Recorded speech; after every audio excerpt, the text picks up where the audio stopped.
नमस्कार मित्रांनो, मी तुमचा मित्र वीरेंद्र मोहिते पाटील आणि तुमचं स्वागत आहे आपल्या मिस्ट्री टॉक्स या चॅनलवर. तर आत्तापर्यंत तुम्ही खूप आपले व्हिडिओ बघितलेले आहेत. त्याच्यामध्ये हॉरर आहेत, मिस्टिरियस गोष्टी आहेत. तर अशाच प्रकारे आज आपण तुमच्यासमोर एक वेगळा अनुभव आणत आहोत. तर जे अनुभव सांगणार आहेत ते सेवानिवृत्त अधिकारी आहेत शासकीय. तर चला त्यांच्यासोबत गप्पा मारूयात आणि त्यांच्यासोबत घडलेले अनुभव ऐकूयात. आणि हा व्हिडिओ कुठं स्किप करू नका, कारण की प्रत्येक वेळेस तुम्हाला नवीन नवीन गोष्टी कळणार आहेत आणि त्यातनं तुमची खूप मदत होणार आहे. तर चला आता सुरुवात करूयात. नमस्कार मॅम. नमस्कार. काय आपलं नाव? माझं नाव मृणालिनी. बरं. काय करता तुम्ही? ह्याच्या आधी काय करत होता आणि आत्ता काय करता तुम्ही? मी शासकीय सेवेत होते. मी सेवानिवृत्त झाले आणि आता सेवानिवृत्त झाल्यानंतर विशेष काही नाही करत. बरं. तर जसं आपलं बोलणं झालं होतं, की तुम्ही मला तुमचे अनुभव सांगितले आणि त्याच्यानंतर तुम्ही खूप समाजाचं चांगल्या प्रकारे आत्ता काम करत आहात. तर ते कसं होतं आणि कशी सुरुवात झाली या सगळ्या गोष्टींची? असं आहे की मला लहानपणापासून स्वप्न खूप पडायची. सुरुवातीला अशी छोटी-मोठी स्वप्न पडायची. छोटी-मोठी म्हणजे उद्या आई काय भाजी करणार आहे? ते मला आधी स्वप्नात दिसायचं. आणि मग आईने केल्यानंतर मला लक्षात यायचं, अरे आपल्याला काय स्वप्न हेच पडलं होतं याचं. मग मी आईला सांगायची, अगं आई मला काल असं दिसलं होतं आणि आज तू तेच केलं असं. तर मग सुरुवातीला माझ्याकडे कोणी असं विशेष लक्ष दिलं नाही, कोणी गांभीर्याने घेतलं नाही. म्हणजे लोकांनी खूप हसण्यावारी घेतलं असेल. हां, हां. काहीच त्याला त्यांनी दखल नाही घेतली. पण माझी स्वप्न पडणं सुरूच राहिलं आणि माझं आईला सांगणं सुरूच राहिलं. मग नंतर हळू आईच्या लक्षात आलं की हिला ना विशेष काहीतरी म्हणजे हिला स्वप्न पडण्याचं काहीतरी विशेष देणगी दिसते काहीतरी, असं आईच्या लक्षात आलं. आणि मग नंतर आईने मला सांगितलं की तुला स्वप्न पडतात ना, तू एक काम कर, तू रोज ते स्वप्न लिहून ठेवत जा. आपल्याला कुठल्या दिवशी काय स्वप्न पडलं. मग तेव्हापासून मी ते माझं स्वप्न मी लिहायला सुरुवात केली. ह्याच्या मागचं कारण? कारण काय नाही, म्हणजे मला असं वाटलं की आपल्यालाच का पडतायत स्वप्न, इतरांना का पडत नाही. मग म्हटलं कारण काय माझ्या लक्षात नाही आलं, पण स्वप्न लिहून ठेव म्हटल्यानंतर मी लिहून ठेवत गेले. तेव्हा काय म्हणजे मी शिकत होते शाळेमध्ये, मग कॉलेजमध्ये शिकत होते. अजून माझी काय नोकरी वगैरे काय लागलेली नव्हती. त्या काळामध्ये मला हे स्वप्न पडायचं सुरू झालं. त्याच्यानंतर मी परीक्षेला बसले, UPSC, MPSC वगैरे स्पर्धा परीक्षांना बसले आणि हळूहळू म्हणजे असं दिवस जात गेले. मग एक दिवशी असं झालं की माझे वडील आजारी पडले. आजारी पडल्यानंतर मग त्यांना कॅन्सर डिटेक्ट झाला. मग आम्ही सगळे लहानच होतो ना, आम्ही सगळे घाबरलो. मग काय करायचं काय नाही म्हणजे. आणि तसेही वडील माझे डॉक्टर होते आणि तसा प्रॉब्लेम असा कुठलाच नव्हता, पण तरी कुठलाही आपल्या फॅमिली मेंबरला कॅन्सर झाला म्हटल्यानंतर साहजिकच वातावरण सगळं बदलतं. मी खूप काळजीमध्ये होते. मग तेव्हा मला एकदा प्रथम म्हणजे ना काय असं म्हणजे मला असं म्हणायचं आहे की स्वप्न तर सगळ्यांनाच पडतात. तर काही स्वप्न अशी असतात की ते इंडिकेटिव्ह असतात. काही स्वप्न अशी नुसतीच पडतात, साधी असतात, त्याला महत्त्व द्यायचं काही कारण नाही. काही इंडिकेटिव्ह असतात. मग एक दिवशी दुपारच्या वेळेला मला स्वप्न पडलं की मी झोपलेली असताना असंच आमच्या गावामध्ये एक असा मार्केट म्हणजे शॉपिंगचा रोड आहे आणि तिथं ॲक्च्युली दुकान होतं, पण तिथं ना एक गाय बसलेली होती आणि मला लक्षात आलं की ही गाय बोलते. हे मला कसं कळलं माहीत नाही, पण मला कळलं की ही गाय बोलते. मग मी त्या गायीकडे गेले आणि म्हटले की तुला माझ्या वडिलांना कॅन्सर झालेलं आहे, तुला काही उपाय सांगशील का? कॅन्सरवर काही औषध आहे का? तू सांगशील का मला? त्या गायीशी बोलले. मग गाय माणसासारखं बोलली. मग गायीने मला सांगितलं त्याच्यावर काय उपाय आहे, कॅन्सरवर काय उपाय आहे, काय औषध आहे आणि मी काय करायला पाहिजे हे गायीने मला सांगितलं. मग त्याच्यानंतर माझ्या लक्षात आलं की अरे ही गाय सांगते, बोलते, तर आपण पटापटा हिच्याकडनं सगळं विचारून घ्यावं आणि ऐकून घ्यावं, वधून घ्यावं सगळं. हां, पटापटा हिला विचारून घ्यावं. मग मी लगेच तिला दुसरा प्रश्न केला की मी असं परीक्षेला बसले, मी पास होईन का? मग ती गाय तोंड वेडंवाकडं करत म्हटली की हो होशील का म्हणून. मग त्याच्यानंतर मला खूप आनंद झाला. मग त्याच्यानंतर ते गाईचं स्वप्न गेलं आणि त्या गाईला एक वासरू पण होतं बरं का, नुसती गाय नव्हती, वासरू पण होतं त्या गाईला. मग त्याच्यानंतर ते स्वप्न गेलं आणि दुसरं असं स्वप्न त्याच वेळेला पडलं की एक मोठा असा टॉवर होता. जसं एफेल टॉवर वगैरे आहे ना, त्या पद्धतीचा एक टॉवर होता आणि त्या टॉवरला मजले होते आणि त्या शेवटच्या मजल्यावरून एक सोन्याचं नाणं गडगडत दुसऱ्या मजल्यावर आलं. तर मला काही कळलं नाही की बाबा पण सोन्याचं नाणं मला दिसलं दुसऱ्या मजल्यावर का होईना पण ते आलं, ह्याचा मला अर्थ काही कळला नाही, पण तेवढं मला स्वप्न पडलं. मग नंतर असं झालं की मग आमचा निकाल लागला, मी पास झाले. मग पास झाल्यानंतर मला कळलं की मी क्लास 2मध्ये पास झाले. माझी क्लास 1ची अपेक्षा होती, पण मी क्लास 2मध्ये पास झाले. मग मला ते लक्षात आलं की आपल्याला ते सोन्याचं नाणं दिसलं जे दुसऱ्या मजल्यावर पडलं गडगडत, म्हणजे मी क्लास 2 हा असं मला त्याचं ते लिंक लागली. तर्क लावला तुम्ही. हां. आणि मग त्याच्यानंतर जे गाईंनी मला तोंड वेडवाकडं करत सांगितलं ना, होशील का तू पास. मी पास झाले, पण नेमकं त्यावेळेला माझे आजोबा वारले. त्यामुळे मला त्याचा काही आनंद घेताच आला नाही. असं झालं. म्हणजे मी गाईनी सांगितलं किती, म्हणजे तिचं थोडंसं तोंड वेडवाकडं करणं पण आपल्या जीवनामध्ये किती त्याचा अर्थ असतो, बरोबर, हे मला कळलं. मग तिथून तुमची सुरुवात झाली. तिथून सुरुवात झाली माझी. मग तिथून त्याच्यानंतर मला नोकरी लागली, मी नोकरीत जॉईन झाले. व नोकरी म्हणजे असे दिवस उलटत गेले. व नोकरीमध्ये कमी जास्ती बरे वाईट अनुभव आले मला. आणि त्यातला एक अनुभव मी तुम्हाला असं सांगते की मला असंच नोकरीमध्ये काहीतरी अडचणी आल्या आणि मग आम्ही राहत होतो तिथं आमच्या शेजारीनं एक राघवेंद्र स्वामीचा मठ आहे बरं का. मी रोज त्या मठामध्ये जायचे, म्हणजे स्वामींचं दर्शन वगैरे घ्यायचं. मग मला जशी अडचण आली तसं मी त्या मठामध्ये गेले आणि स्वामींना विनंती केली की बाबा माझं असं असं आहे, हे माझं सुटू दे, मला ह्याच्यातून बाहेर पडू दे वगैरे वगैरे असं म्हणून मी त्या देवाला असं फेऱ्या मारत प्रदक्षिणा घालत होते.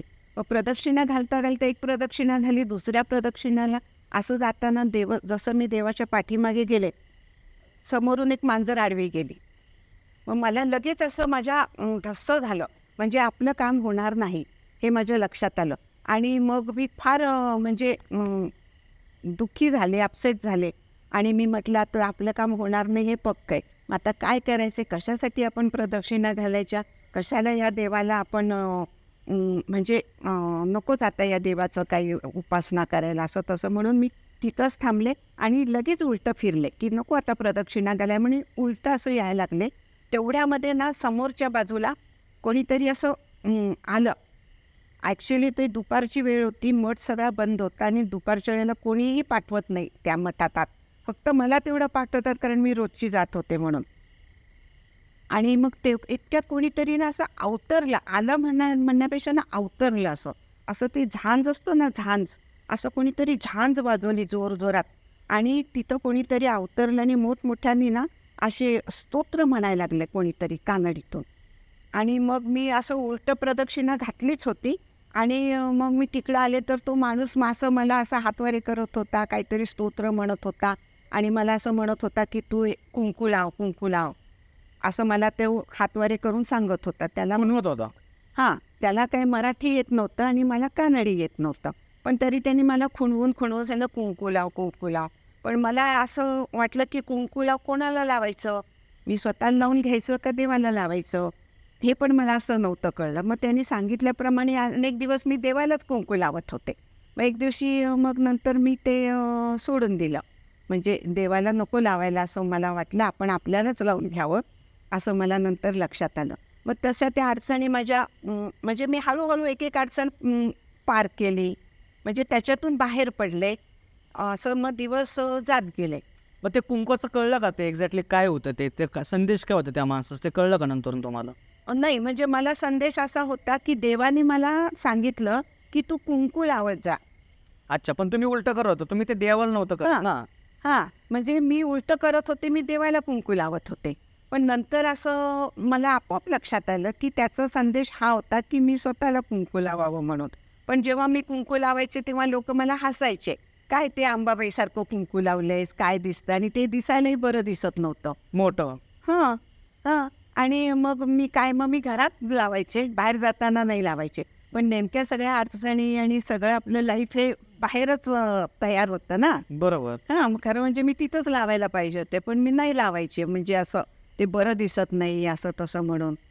तर मग असं मग दिवस जात गेले. मग नंतर आज आणखीन एक असा अनुभव असा होता की मला ना असं रोज होम करायची सवय. होम मग तुम्ही घरामध्येच करता का? घरातच होम करते.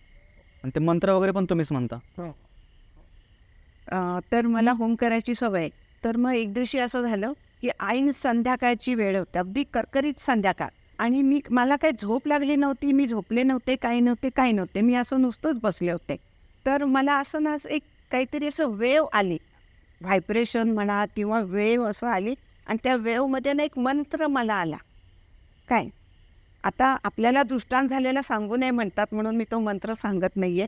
एक असा मंत्र आला त्या ह्याच्यातून. ऐन संध्याकाळची वेळ होती आणि तो मंत्र कुठून आला की जिथं आपण तुळशी ठेवतो, तुळशी वृंदावन, आणि तुळशी वृंदावनच्या शेजारी आमचं बाथरूम होतं. आणि बाथरूममध्ये मोठं पाण्याचं एक टीप आहे, गच्च भरलेलं असतं. ते तुळशी वृंदावनाच्या तिथून असं काहीतरी असं वेव आणि त्या पाण्याच्या त्या तिकडं गेली.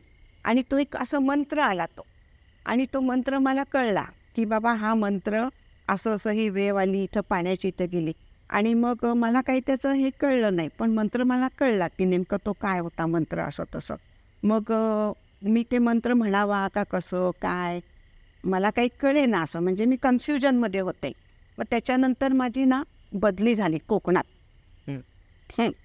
आणि ते कोकणात बदली व्हायच्या आधी ना मला असं सारखं ना एक मोठा गणपती दिसायचा. आणि ते पण कसं ना असं रेखाटलेला, कोणीतरी रेखाटलाय गणपती असा मला दिसायचा तो. बरं, एक प्रश्न होता. जे तुम्ही म्हटले की तुम्हाला ते वेव्ह मध्ये मंत्र दिसला, तर ते तुमच्या डोळ्यात दिसलं की तुम्हाला अशी ती कशी म्हणजे आकृती टाईप दिसला, वेव्ह कसा दिसला? तो आपोआप मंत्र माझ्या कानामध्ये कोणीतरी म्हटला. म्हणजे डोळ्याला काय दिसलं नाही की डायरेक्ट ते ऐकायला आलं? हां. बर, ऐकायला आला म्हणजे असं म्हटलं पण नाही कोणी, पण मला असं ते कळलं ते की हे शब्द कळले मला ते. म्हणजे तो ना एक खरं म्हणजे एक वेगळाच अनुभव होता की. आणि पाण्याच्या तिथं म्हणजे पाण्याच्या तिथं गेला तो, तुळशीच्या इथून येऊन पाण्याच्या तिथं गेला. बर, मग ते ह्याच्या आधी कधी झालं का एकदा झालं तसं फक्त? नाही, तेव्हा पहिल्यांदा झालं. त्याच्यानंतर परत? म्हणजे तो मंत्र असा आला त्याच्यानंतर एकदा झालेला ना, मी सांगते ना ते. म्हणजे ती पहिलीच वेळ होती? ती पहिलीच वेळ होती. मग त्याच्यानंतर माझी कोकणामध्ये बदली झाली. आणि बदली व्हायच्या आधी मला घरामध्ये सारखंसा मोठा गणपती दिसायचा रेखाटलेला असा. मग नंतर माझी कोकणात बदली झाली. बदली झाल्यानंतर मग जॉईन झाले तिकडे.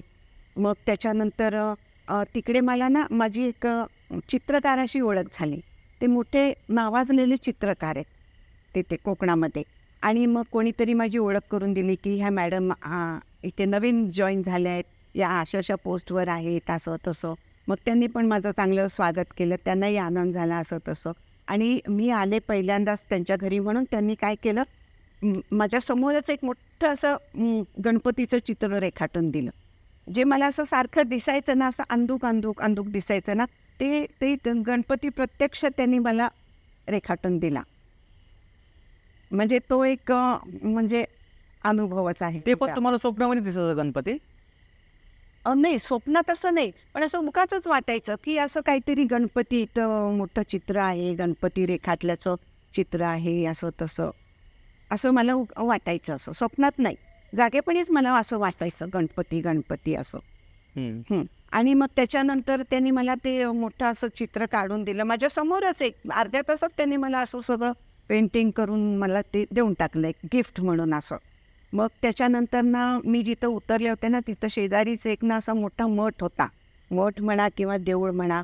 आणि त्या देवळामध्ये एक मोठे असे सद्गृह असतं, संत कॅटेगरीमधले असे ते असायचे.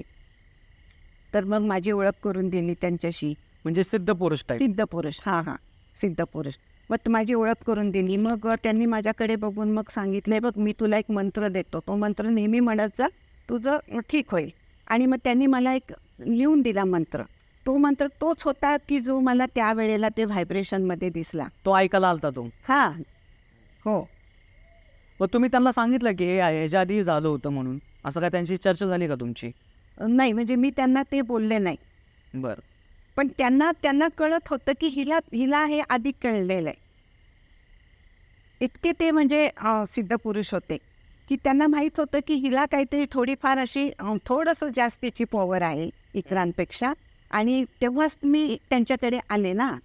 हो. आपलं जेव्हा तेवढं पुण्य असतं ना, तेव्हाच आपण कोणाच्या तरी सत्पुरुषांशी आपली ओळख होते, किंवा त्यांच्या सानिध्यामध्ये येण्याचा योग लागतो. योग लागतो. हां, असं. तर मग त्यांनी मला तोच मंत्र दिला नेमका आणि ते म्हटले की हा मंत्र तू नेहमी जपत जा. हा तुझा आयुष्याचा मंत्र आहे म्हटले. आणि ॲक्च्युली तो मला आपणूनच मिळाला होता, हो की नाही? पण तो फक्त त्यांनी दिल्यामुळे ना कन्फर्म झाला. असं झालं. मग त्याच्यानंतर मी तिकडं म्हणजे माझे दिवस चांगलेच गेले तिकडं कोकणामध्ये. त्याच्यानंतर एक असं मला अनुभव मी तुम्हाला सांगते. मग म्हणजे माझ्या बऱ्याच ओळखी झाल्या तिथे. एकाने मला असं म्हणजे माझं लग्न झालं नव्हतं तेव्हा. माझं लग्न खूप उशिराने झालं.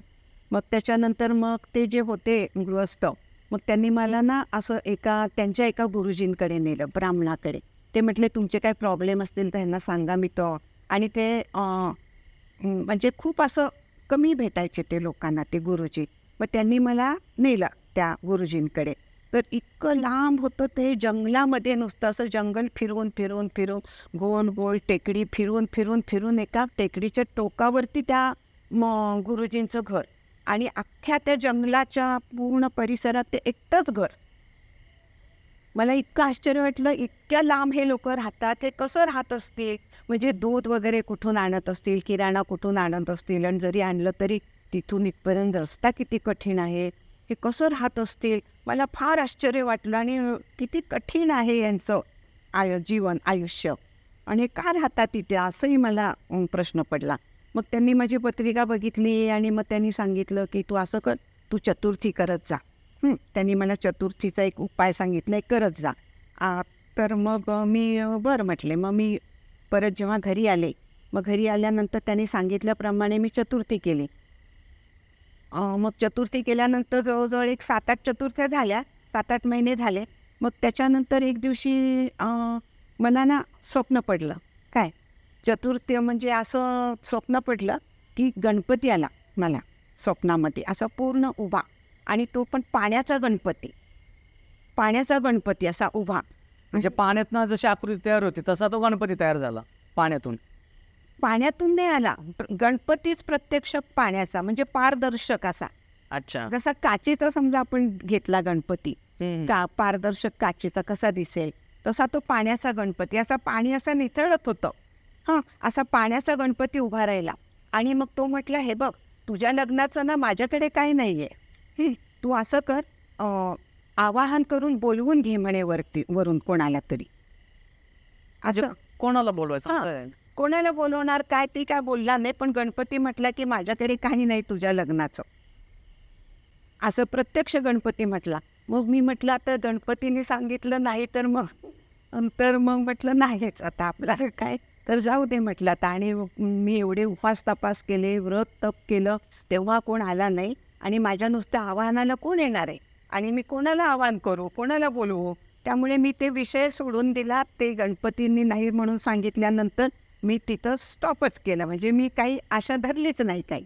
म्हणजे एक होप होते गणपती बाप्पा, त्यांची तुम्ही सगळ्या गोष्टी करत होता चतुर्थी वगैरे, आणि त्यांनी स्वतःहून सांगितलं की काय होणार नाही. हो हो हो हो. आणि मग मी सोडून दिलं. मग लगेच दुसऱ्या दिवशी मला असं स्वप्न पडलं की एक देव आला, आणि मुख्य म्हणजे तो त्याच्या वाहनावर बसून आला, आणि त्याच्याबरोबर त्याचे 2 बायका होत्या बरोबर. तो त्याच्या वाहनावर बसून आला, आणि ते वाहन असं उडत उडत उडत आमच्या घराच्या खिडकीवर येऊन थांबलं. आणि मग मी असं बघत होते, बाबा असं सगळं नवीनच ना. आणि बरोबर आपण जसं मनामध्ये असतं की नाही, देव म्हणजे तो अंबारी, आणि ते सोन्याची अंबारी, आणि हे ते अगदी तसं होतं सगळं. आपण जे म्हणतो नाही सगळं खोटं आहे, आपलं काल्पनिक आहे, तर असं म्हणजे मला तर नाही वाटत. तो म्हणजे मला जसं स्वप्न पडलं तसं तो देव, त्याचं ते वाहन, आणि त्याच्यावरती अंबारी, मग त्या अंबारीमध्ये तो देव होता, त्याच्या आजूबाजूला 2 बायका होत्या, असं तसं ते सगळं असं येऊन माझ्या खिडकीसमोर थांबलं. आणि मग मला कळलं की बाबा आता आपण काहीतरी मागायला पाहिजे. आणि मग मी त्याला माझी मनातली इच्छा सांगितली, तर तो काहीच बोलायला तयार नाही, काहीच नाही आणि लगे उडून जायला लागला. तर मग मी म्हटलं अरे बापरे म्हणून. मग मी काय केलं, ते जे वाहन होतं ना त्याचे पाय घट्ट धरले. म्हटलं तू मला उत्तर नाही जोपर्यंत देत नाही तोपर्यंत मी काय सांगणारच नाही, मी सोडणारच नाही पाय तुझे. म्हणजे धरून ठेवलं. धरून ठेवलं मी. हां, मग ते अगदी शेवटच्या क्षणी, म्हणजे आता तो उडूनच चालला होता देव. शेवटच्या क्षणी मग त्यांनी मला एक मंत्र दिला की तू हे मंत्र म्हण, एवढंच बोलला. आणि मग ते देव ओढून गेला. मग दुसऱ्या दिवशी मला इतकं हे वाटलं, बापरे म्हटलं आपल्याला देव स्वप्नात आला, त्यांनी आपल्याला मंत्र दिला असं तसं. मग मी आईला सांगितलं, हे बघ म्हटलं मला असं असं स्वप्न पडलं. मग आई म्हटली ठीक आहे, तू म्हणजे तुला चांगला दृष्टांत झाला, तू कोणाला काही सांगू नकोस आणि मंत्र वगैरे तर तू कोणालाच बोलू नको, तुझं तू आपलं मंत्र करत जा मनामध्ये. आणि मग मी ते मंत्र म्हणत गेले, म्हणजे आता मला त्याची प्रचिती घ्यायची होती ना. हां, तर मग मी ते मंत्र म्हणत गेले पण मला जसं वेळ मिळेल तसं मी म्हणायचे. आणि मग नंतर मला त्याचा चांगला पॉझिटिव्ह रिझल्ट आला. असं म्हणजे झालं. लग्न ठरलं. हो. बर, म्हणजे अशा प्रकारे तुम्हाला 2-3 वेळा ते मंत्र वगैरे ऐकायला आले किंवा तुम्हाला सांगितले गेले. हो. हो. तर मित्रांनो, हे जे त्यांना मंत्र वगैरे सांगितले गेले किंवा त्यांना ते मंत्र ऐकायला आले, हे आपण कुठं रिव्हील नाही करू शकत किंवा सांगू शकत नाही, कारण की त्याला एक ठराविक मर्यादा असते. तर चला आता अजून ऐकूयात आपण, कारण खूप इंटरेस्टिंग गोष्टी होत आहेत दादा. तर अजून काय काय कसे कसे अनुभव घडले आणि ह्याच्यातनं तुम्ही तुमची समाजसेवा कशी सुरू केली? हां, तर ते मी सांगते. मग अशा पद्धतीने माझं लाईफ सुरू झालं आणि माझी नोकरी पण सुरूच होती आणि कमी जास्ती अनुभव येत होते, बरे वाईट अनुभव येत होते असं तसं. मग त्याच्यानंतर एकदा इतके मला नोकरीमध्ये वाईट अनुभव आले, इतके वाईट अनुभव आले की शेवटी मला घरी बसावं लागलं नोकरी सोडून. तर मग माझ्या मनामध्ये असं विचार आला की आपण नोकरी सोडूनच देऊ ना, कशाला आपण नोकरी करतोय. म्हणजे प्रत्येकाचं म्हणजे अपेक्षा आणि सरकारी नोकरी म्हणजे आपल्याला भरपूर टार्गेट दिलेलं असतं. ते टार्गेट फुलफिल करणं पण तितकंच अवघड असतं आणि कारण आपल्याकडे स्टाफ नसतो आणि अडचणी असतात दुसऱ्या गोष्टीच्या अशा तशा. आणि हे सगळं बघून मी असं म्हटलं की नकोच आता आपण नोकरी, नकोच, आपण आपला स्वतःचा बिझनेस करावा. कशाला त्या नोकरीच्या आपण फंदात नकोच पडायला, आपला बिझनेस करावा. पण आता काय करावं, मला तर येत तर काहीच नाही. हो आणि ना. पूर्ण आयुष्य तर तुमचं नोकरीमध्येच गेलं. हां, म्हणजे मी परीक्षा दिली, हां. मग पास झाले म्हणून मी इकडं आले, असं झालं ते. आणि येत तर काहीच नाही, मग आपण कशाच्या ह्याच्यावर जगणार, आपण काय करणार. मग असं मला काळजी होती. आणि मग म्हणजे जेव्हा मला अतिसंकट येतं ना माझ्यावरती, अतिसंकट, तेव्हा डेस्टिनीकडून काहीतरी नाही गिफ्ट मिळते मला. म्हणजे आत्तापर्यंत मी तुम्हाला सांगितलंच आहे. म्हणजे जसं वडिलांचं कॅन्सरवरचं मला उपाय भेटला, मग तो मी अनेकदा म्हणजे इथं तिथं वेगवेगळ्या रोगांवरती पण केला, म्हणजे माझ्या घरच्या लोकांच्यासाठी असं.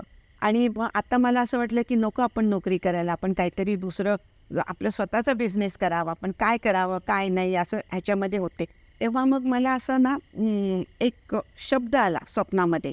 फक्त एक असा शब्द, एक मोठा असा म्हणजे एनलार्ज साईजमध्ये असा एक शब्द आला, बस तेवढंच. मग मग मी तो विचार केला की हा शब्द म्हणजे काय, ह्याचा अर्थ काय, आणि मग हा शब्द मला का आला, म्हणजे ह्या शब्दातून मी कसं करणार आणि ह्याच्यातून पैसे कसे कमवणार, मुळात त्याचा अर्थ काय, तो मी कसा अप्लाय करायचा, काहीच नाही. किंवा आयडेंटिफाय कसं करायचं त्याला. हां, म्हणजे त्या शब्दाचा उपयोग कसा करायचा मी, आणि मग मी त्याच्यातून पैसे कसे मिळणार मला, असं सगळं होतं.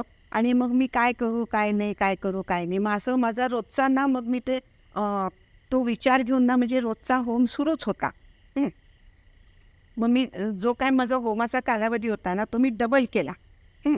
आणि मग त्याच्यातून मग मला हळूहळू कळत गेलं, म्हणजे ते एक कोडं होतं जे असं डिकोड झालं, म्हणजे उलगडलं ते शब्दाचा अर्थ. मग शब्दाचा पहिला अक्षर म्हणजे काय, मग दुसरं अक्षर म्हणजे काय, मग तिसरं अक्षर म्हणजे काय, मग म्हणजे ह्याचं काय.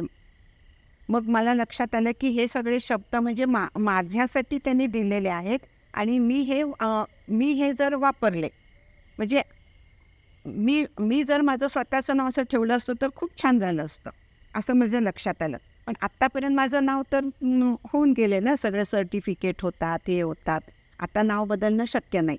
पण मग मला लक्षात आलं की कोणाचंही नाव ठेवायचं तर कसं ठेवायचं. तर ह्या पद्धतीने म्हणजे हे त्याच्या पाठीमागचं सायन्स आहे आणि कोणाचंही नाव ठेवायचं तर हे सायन्स वापरावं. मग मग आता हे जे हे हे माझ्या मनामध्ये होतं ना की मी त्याचा अर्थ असा लावला, पण हे खरंच आहे का असं? माझा अर्थ म्हणजे मी जो लावलेला अर्थ तो खराच आहे का चुकीचा तर नाही ना? म्हणून मी तो अनेक ठिकाणी जाऊन वेगवेगळ्या लोकांना विचारून मी तो टॅली केला. मी त्याच्यावर अभ्यास केला. आणि माझा धाकटा भाऊ असा आहे की तो पण ना हे पत्रिका बघायचा.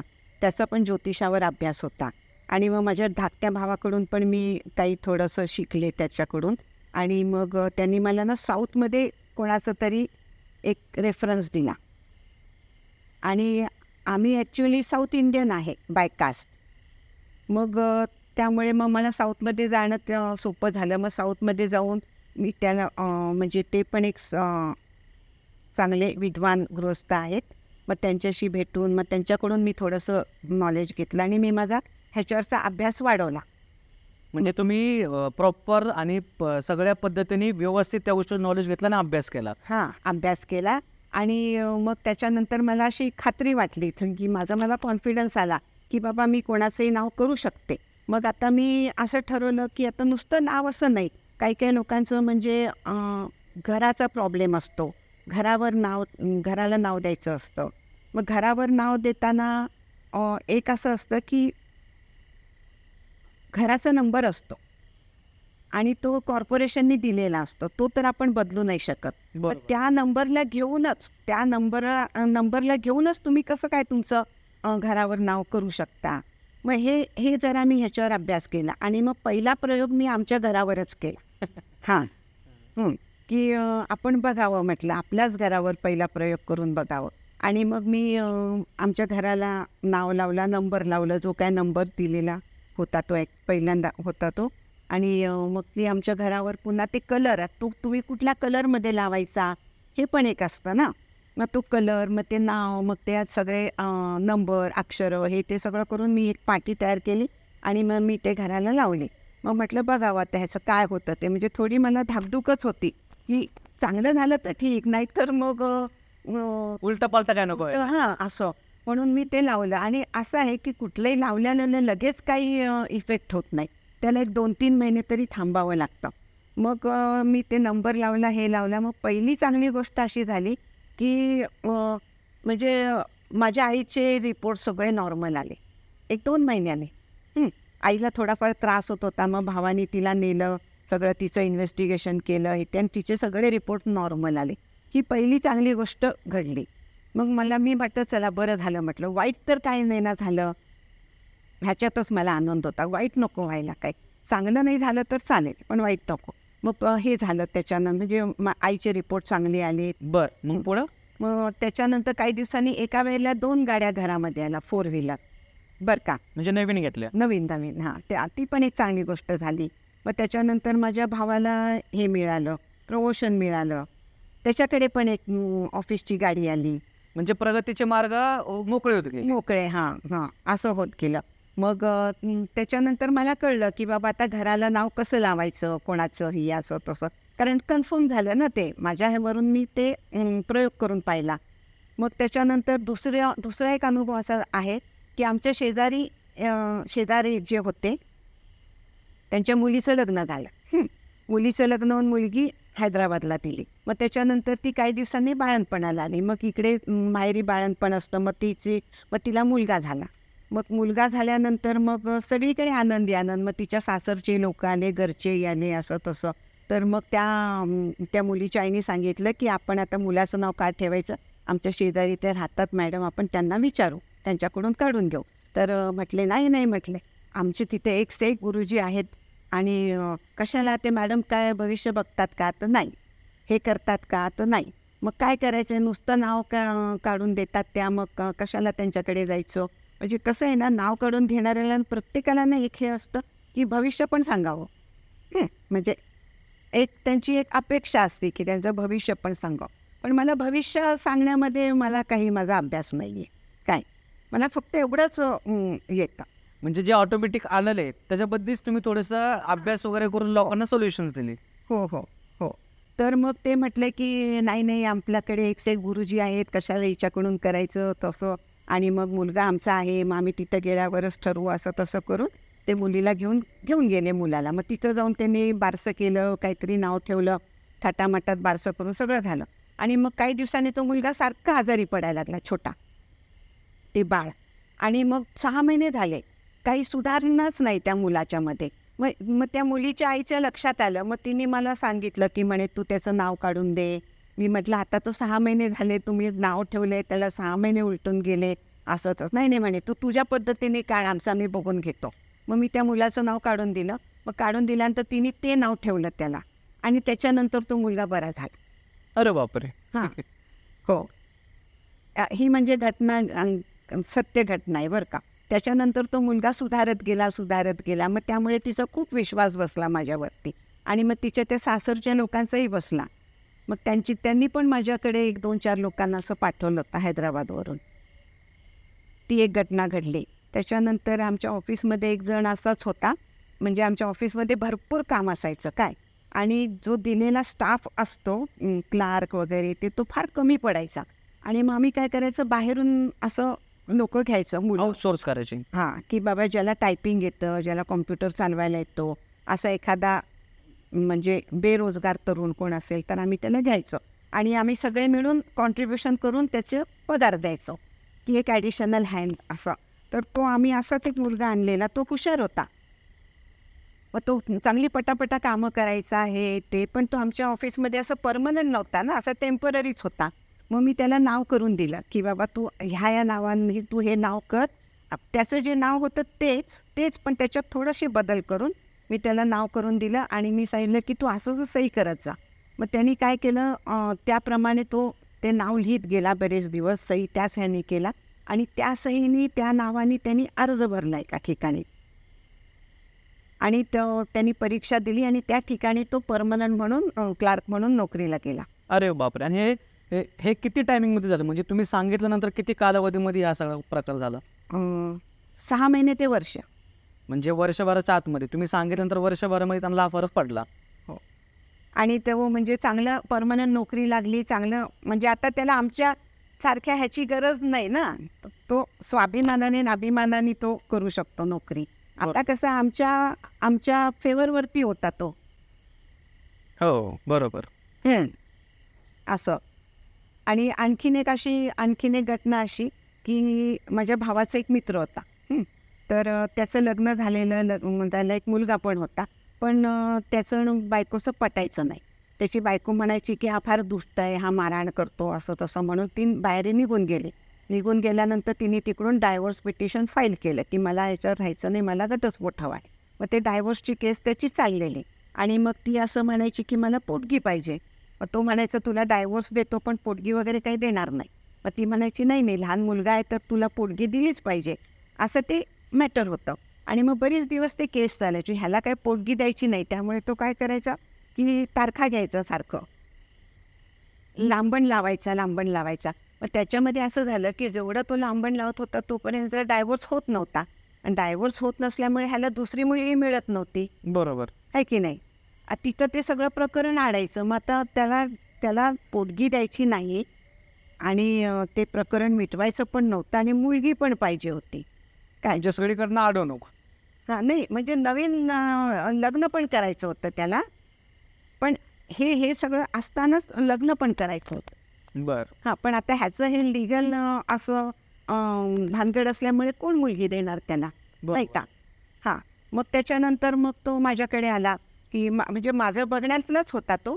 तर मग मी त्याला करून दिलं त्याचं एक नाव. म्हटलं तू हे नाव तू वापरत जा, बघू म्हटलं काय काय होतंय ते, काय काय नाही, असं तसं. आता हे जे तुम्ही त्यांना नाव करून दिलं, हे फक्त तुम्ही व्हर्बली करून देता की त्याच्यामध्ये लिगलमध्ये काय असतं किंवा काय नाव वगैरे चेंजेस करावं लागतं, कसं असतं? आता मी त्याला करून देणार, मग आता ते लिगली करायचं का नाही ते त्यांनी ठरवायचं. बरं, कारण की आता फॉर एक्झाम्पल माझं नाव वीरेंद्र आहे. आता माझ्या सगळं सर्टिफिकेटवर सगळीकडे माझंच नाव असतं. तर तुम्ही मला सांगितलं की वीरेंद्र हे थोडं ह्याच्यामध्ये बदल कर, तर व्हर्बली बोलताना मी सगळ्यांनाच सांगाल ना, पण ऑन पेपर ते कसं, म्हणजे काय की कसं करावं लागतं त्याला? नाही, तुम्हाला त्यासाठी मग हे करावं लागतं, गॅझेटमध्ये जाऊन ते चेंज करावे लागतात. लिगली जी काय प्रोसिजर आहे ना ती फॉलो करून तुम्ही करू शकता. किंवा तसं आता समजा तुमचं नाव वीरेंद्र आहे, पण आता वीरेंद्रच नाव ठेवलं पण त्याच्यामधले स्पेलिंग समजा थोडं बदल झालं, तर एवढं काय करायची गरज नाही आहे. काय मग ते तुम्ही बँकेमध्ये देऊ शकता की आजपासून माझं नाव हे आहे, असं एक तुम्ही ॲफिडेविट करून दिलं तरी चालतं.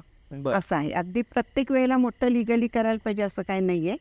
केलं तर चांगलं. पण मोठ्या लोकांच्या बाबतीत थोडं अवघड होतं, कारण त्यांचं ऑलरेडी नाव, आता तुमचं वीरेंद्र ऑलरेडी नाव तुमचं, तुम्ही त्या नावाला घेऊन इथपर्यंत तुमचं आयुष्य गेलेलं आहे. तुमचे सर्टिफिकेट फॉर्म झालेले असतात, तुम्हाला ह्या नावाने सगळीकडे जगात ओळखलेलं असतं, आणि अचानक समजा तुम्ही अशोक किंवा असं दुसरं नाव धारण करणं बरोबर नाही. बरोबर. आणि ते एवढं सगळं चेंजेस करायचं म्हणजे तेवढं पॉसिबल आहे नाही, शक्य पण नाही. आणि ते नाव सूट व्हायला तुम्हाला आणखीन एक 6 महिने वर्ष घालवावं लागतं. काय तेव्हा ते नाव तुम्हाला सूट होतं. असं नाही की आता बदललं की लगेच ते सूट झालं, असं होत नाही. तिथं तुम्हाला वेळ द्यावा लागतो. म्हणून ना शक्यतो लहान मुलं जे असतात ना, तेव्हा त्यांचं नाव ठेवतानाच तुम्ही नीट ठेवलं पाहिजे, विचार करून ठेवलं पाहिजे. हां. बरं, आता परत आपण तिकडे येऊयात. मग काय झालं त्या मुलाचं, तुम्ही सांगितलं नाव चेंज करायला? मग हां, मग त्यांनी म्हणजे नाव चेंज, त्याचं नाव तेच होतं, फक्त म्हटलं तू सही करताना हे करत जा, कारण आता तुला नाव चेंज करणं शक्य नाही. सही करताना हे करत जा म्हणून. मग त्याच्यानंतर एक 3-4 महिने उलटले. मग त्यांना असंच एक स्थळ आलं की त्या माणसाला 5-6 मुली, गरीब म्हणजे गरीब, हातगाडी ओढणारा तो माणूस, आणि मग त्याला आपल्या मुली कुठं खपवायचा हाच प्रश्न होता. योगायोगाने कोणीतरी याचं स्थळ सांगितलं, ती मुलगी त्यांनी खुशीने आनंदाने देऊन टाकली त्याला. सांगा, म्हणजे त्याचा तो प्रश्न सुटला. म्हणजे तिथं केसही सुरू आहे, पोटगी ह्याला द्यावी लागली नाही, आणि इथं बायकोही घरात आली. म्हणजे दोन्ही गोष्टी त्याच्या मनासारख्या झाल्या. हां, हो. बरं, तर हे होते तुमचे सर्व अनुभव. तर मित्रांनो, हे होते मॅमचे सर्व अनुभव. तर चला अजून त्यांच्याशी आपल्याला गप्पा मारायचे आणि त्यांना प्रश्न जरा आपल्या पद्धतीने विचारायचे. तर मॅम, हे तुम्ही आतापर्यंत तुमचे अनुभव सांगितले की असा अनुभव आला, लोकांचे प्रॉब्लेम सॉल्व्ह झाले. अशी कुठली तुमच्याकडे केस आली आहे का की ज्यांना तुम्ही सोल्युशन सांगितलं, नावात बदल सांगितला किंवा घरावर सोल्युशन सांगितलं, आणि 6-7 महिन्यांनी तो माणूस आला किंवा ती व्यक्ती आली आणि ती म्हणली की आम्हाला याचा काही चांगला उपयोग झालेला नाही आहे आणि ह्याच्यातनं थोडंसं आमचं घर बिघडले किंवा आम्हाला असे प्रॉब्लेम झाले, असा कुठला प्रॉब्लेम झाला आहे का? हो, झाला ना. असा पण एक अनुभव आहे ना. एक म्हणजे माझी जवळची मैत्रीण आहे, तर तिच्या घरी माझं नेहमी जाणं येणं आहे. तर मग तिची फॅमिली आहे, म्हणजे नवरा, 2 मुलं, 2 मुली, मोठे झालेत सगळे, असं तसं. आणि मग त्यांना म्हणजे तिच्या मिस्टरांना कळलं की असं करते ते. मग त्यांनी सांगितलं आम्हाला पण काहीतरी द्या ना तुम्ही सोल्युशन, आमचा मुलगा काहीच करत नाही बघा. म्हणजे त्यांना मुली आहेत 2, त्या मुली चांगल्या आहेत, चांगल्या शिकल्या, चांगल्या नोकरी करतात आणि म्हणजे चांगल्या घरी गेल्यात त्या, पण मुलगा मात्र काहीच करत नाही. आणि उडाणटप्पू पण नाही येतो, तो आहे चांगला पण करत काही नाही, आणि म्हणजे मुख्य म्हणजे कमवत काय नाही. मग त्यांनी सांगितलं की हा काहीच करत नाही, काहीच कमवत नाही, काही नाही, असं तसं, म्हणजे थोडंफार आर्थिक चणचण त्यांना होती, तर तुम्ही याच्यासाठी काहीतरी करा. तर मग मी सांगितलं की आता करायचं म्हणजे तुमच्या कोणाची तर नावं मी नाही बदलू शकत, तुमच्या घरावर मी एक नंबर टाकून देईन, जो नंबर आहे त्याच्यातच म्हणजे मला जो वाटतो बदल त्याप्रमाणे मी करेन. म्हणजे तो बदलही झाला पाहिजे आणि नंबरही तोच राहिला पाहिजे, कारण आपण कुठल्या कायदेशीर ह्याच्यात अडकायला नाही पाहिजे ना. म्हणजे कॉर्पोरेशन येऊन म्हणायला नाही पाहिजे की तुम्ही नंबर कसा बदलला, तुमच्या घराचा नंबर तर हा आहे, तर ह्याच्यामध्ये पण अडकायला नाही पाहिजे. अशा पद्धतीने मी त्यांना नंबर करून दिला. मग नंबर करून दिल्यानंतर 1 महिना झाला, 2 महिने झाले, 3 महिने झाले, 6 महिने झाले. काय मग ते म्हणे तू करून दिला, आम्हाला काहीच फरक पडला नाही. म्हणे आम्ही नुसतं वाट बघतोय काहीतरी होईल, काहीतरी, पण काहीच झालं नाही, की काहीच झालं नाही, काय उपयोग म्हणे, तू काय करून दिलं नीट, काहीच आम्हाला करून दिलं नाही, असं तसं हे ते मला ते म्हणजे ते झालं की नाही, काहीच नाही झालं, काहीच नाही झालं. तर मी त्यांना म्हणते अहो तुम्ही थांबा थोडं, काहीच नाही झालं ठीक आहे, पण काही वाईट पण झालं नाही ना, तुम्ही निदान स्टेबल तरी आहात की नाही, तुम्ही अजून थांबा म्हटलं, इतक्यात काही घाई करू नका, असं तसं. पण मग झालं असं की त्या मुलाचं म्हणजे त्या मुलाचं लग्न झालेलं होतं, पण त्याला मुलीच होत्या. मग काही दिवसांनी त्याला मुलगा झाला, त्याच थोड्या दिवसामध्ये, त्या वर्षामध्येच त्याला मुलगा झाल्यानंतर ह्यांच्या घरामध्ये अगदी आनंद झाला की बाबा मुलगा झाला, नातू झाला, हे ते, म्हणून सगळं घर आनंदी. मग त्याच्यामध्ये ना त्यांना हा मुलगा करत नाही, आणि आर्थिक जो त्यांना थोडासा सेटबॅक बसला होता, ही गोष्ट कुठं विसरून गेले ते. मुलगा झाला, नातू झाला, याच्यामध्ये अगदी आनंदी आहेत ते. म्हणजे त्यांचं आर्थिक ह्याच्यामध्ये त्यांना नाही फायदा झाला, पण इकडे फायदा झाला. म्हणजे आनंदी आहे ना ते घर, ते महत्त्वाचं आहे. म्हणजे जे तुम्ही त्यांना सोल्युशन सांगितलं होतं, जे त्याच्यासाठी आले होते ते न भेटण्यापेक्षा त्यांना जे योग्य होतं ते त्यांना भेटून गेलं. हां, म्हणजे दुसरी एक चांगली गोष्ट त्यांना भेटली, असं झालं. आता आता म्हणजे मुलगा झाल्यानंतर कदाचित तो मुलगा काहीतरी करेल, काहीतरी इकडं-तिकडं. पण त्यांना जो आनंद झालेला आहे, मुलगा आला म्हणजे नातू झालाय ते, त्याच्यामध्ये ते तर कोणी काढून नाही ना घेऊ शकत. बरोबर. म्हणजे पैशापेक्षा हा आनंद मोठा असतो आणि तो त्यांना मिळाला. म्हणजे ज्या कामासाठी ते आले होते ते न होता दुसरं चांगलं झालं, पण हां. कुठलं वाईट नाही झालं. हां, हां.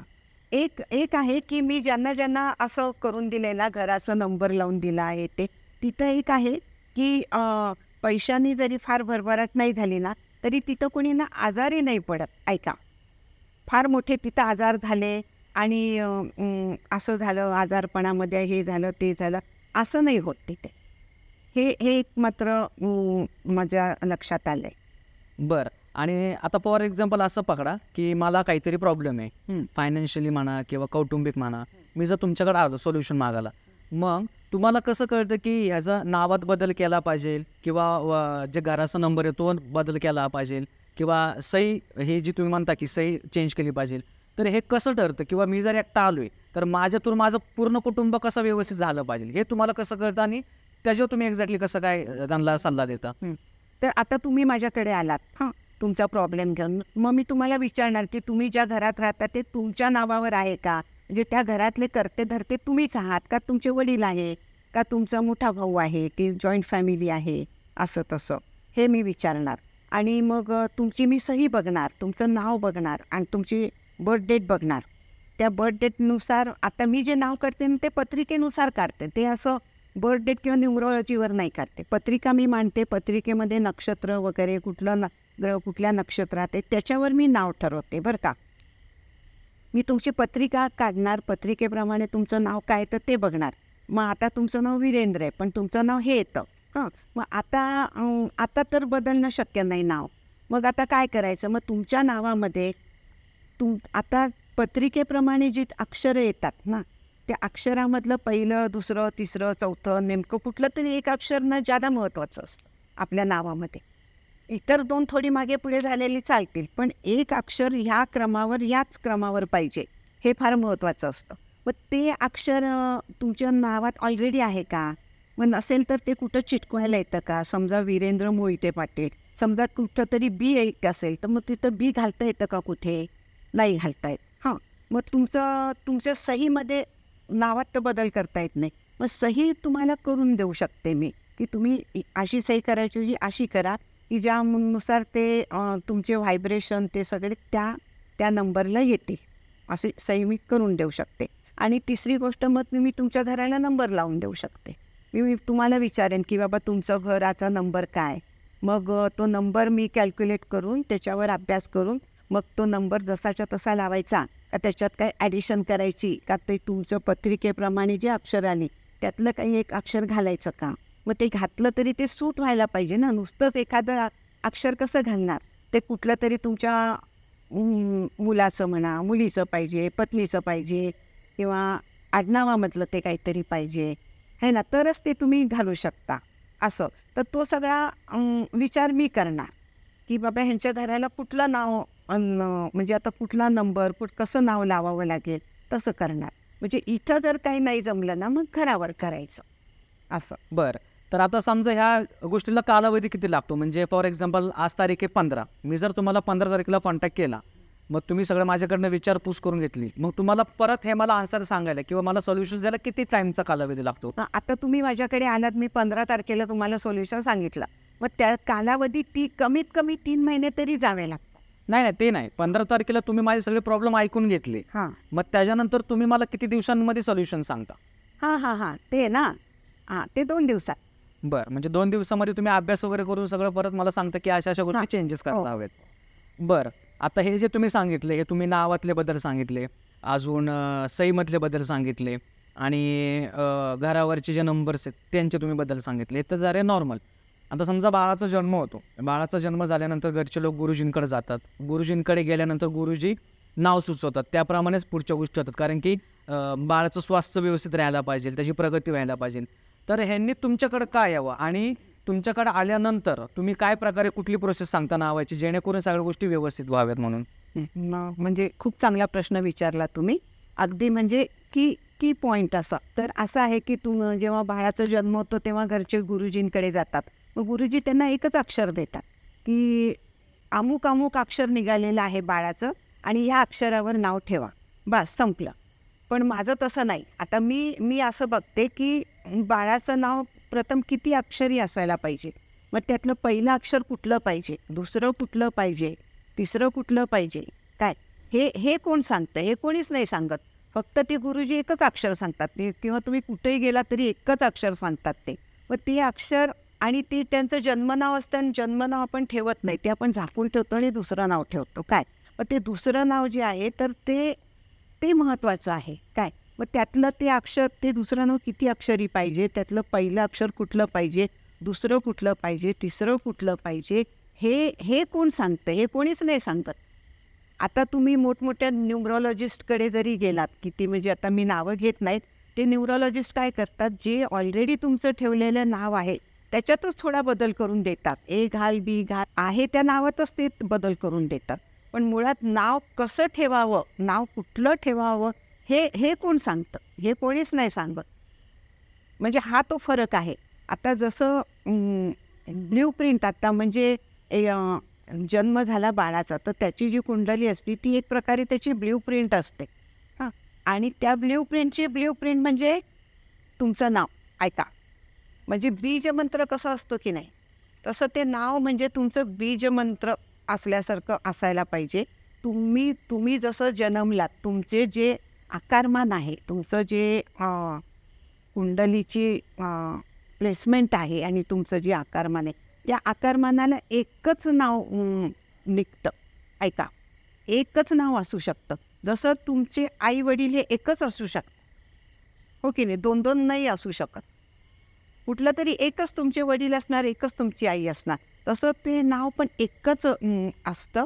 आणि तेच नाव जर तुम्हाला तुमचं जर म्हणजे भाग्य असेल, योगायोगाने ते मिळालं, तर ते नावानेच तुमचा भाग्योदय होणार.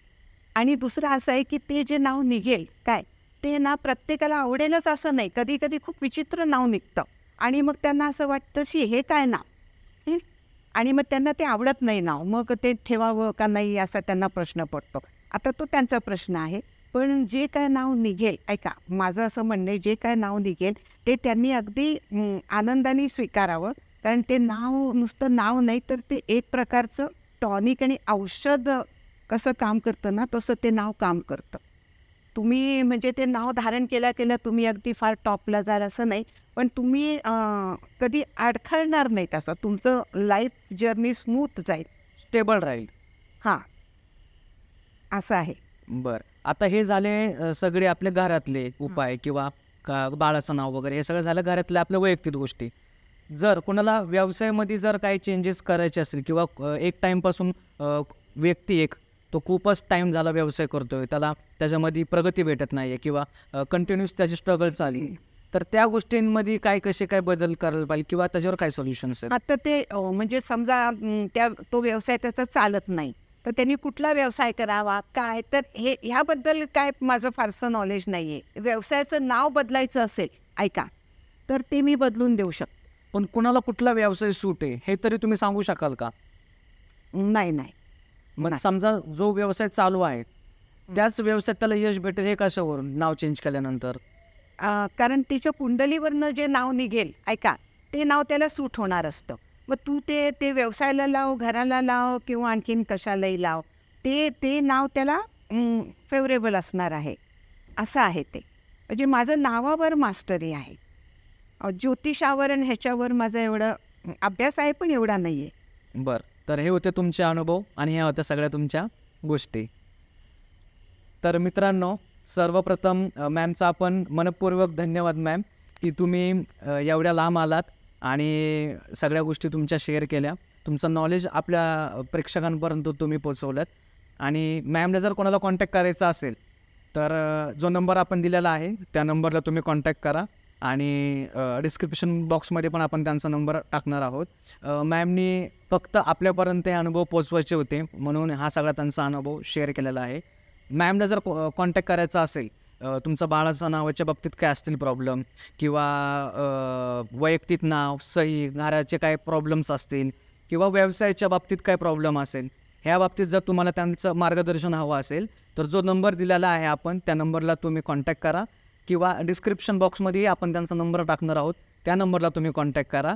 आणि त्यांचा एक टायमिंग आहे, दुपारी 12 ते दुपारी 2 वाजेपर्यंत तुम्ही त्यांना कॉन्टॅक्ट करू शकता आणि संध्याकाळी 6 ते 8 या टायमिंगमध्ये तुम्ही त्यांना फोन करा किंवा व्हॉट्सअपला मेसेज करा.